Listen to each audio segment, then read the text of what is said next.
Hello, my name is Dr. Hillel Mazansky, and I'm coming to you today from La Jolla, California. I specialize in medical hypnotherapy, guided imagery, nutrition, and exercise. My website being drdrmedicalhypnosis.com. Today I'm going to talk about foods that have cancer fighting benefits. Unfortunately, there is an epidemic of cancer in the United States, and a lot of it, the causes are dietary. If we can fix up and correct what we eat and how we eat it, we might get a handle on fighting various cancers. Our various foods affect the onset of cancer, while others protect against cancer. The first thing I would like to state is that there is no one food by itself that can prevent cancer, but it is a conglomeration of many different types of foods, especially those with color in them. The darker the color, the better it is to fight cancer. And in the color, we see mainly in fruits and vegetables.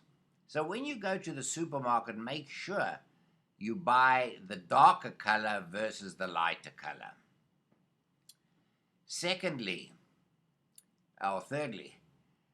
dark leafy vegetables can also benefit oneself, such as kale or chard or spinach, bok choy. Those vegetables have cancer-fighting properties, and it protects against those areas that I mentioned. Colon cancer and stomach cancer is protected by the cruciferous vegetables. They are cabbage, bok choy, Brussels sprouts, turnips, chard. Those they possess certain phytochemicals and antioxidants that can help prevent colon cancer especially, but also cancer of the stomach and the pancreas. Tomatoes, the redder the better.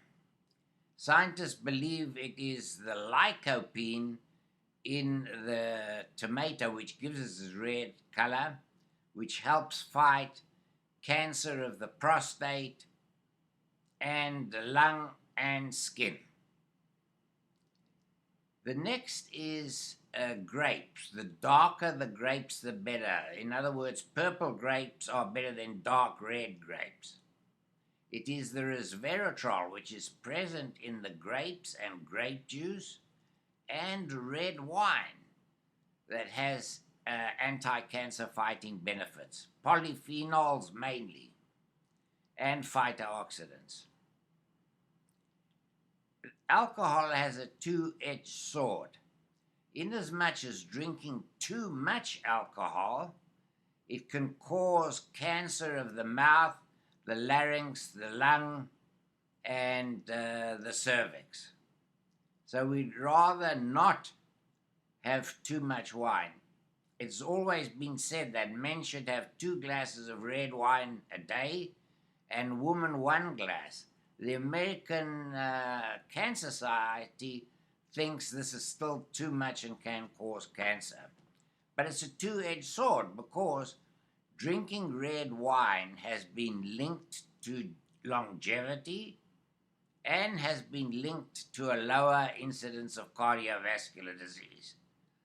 Personally, I do drink wine myself, and it's up to you if you want to or not. The white wine, by the way, has absolutely no benefit whatsoever. It doesn't contain any phytochemicals.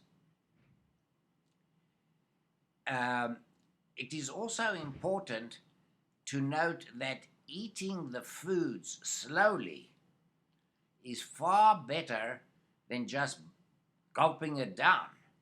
because when you do that, there's a higher incidence of obesity. And when you eat slowly, it's called mindful eating. You get to taste the actual food, how it is. The next is how we cook our food. Grilling, toasting, and broiling at high temperatures can lead to cancer sometimes. They give off certain chemicals that can lead to cancer. We prefer you lightly cooked, stewing, or broiling lightly can help. Try and avoid eating a lot of deli foods such as bologna and sausages and preserved ham. Occasionally having a sandwich is not bad at all, but if you eat it on a regular basis, there's no doubt that it has cancer-causing properties.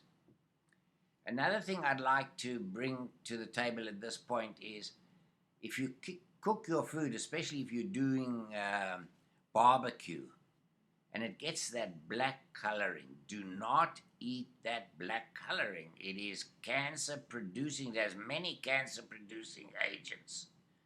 So if it does blacken, before you eat it, just remove the blackening and you'll be fine. So many people love to eat that, and on a regular basis, eating that type of food is bound to cause a lot of cancer. The next is drinking water. Drinking water in 8 cups or 8 glasses a day is cancer protective because it gets rid of the toxins in the body via the kidney. So that helps also prevent kidney cancer in as much that the toxins are not heaped up in the kidney, but it removes all the toxins from the body. And finally, if you do, however, develop obesity as a result of eating different types of foods, there is a video at drmedicalhypnosis.com. It is the virtual lap band surgery video where we staple your stomach or put a lap band on it via hypnosis instead of having the actual surgery. So that is basically if you develop overweight. If you are in pain, for whatever reason, there is also a video to handle chronic pain. My name is Dr. Hillel Mazansky, and I thank you for listening to this health tip.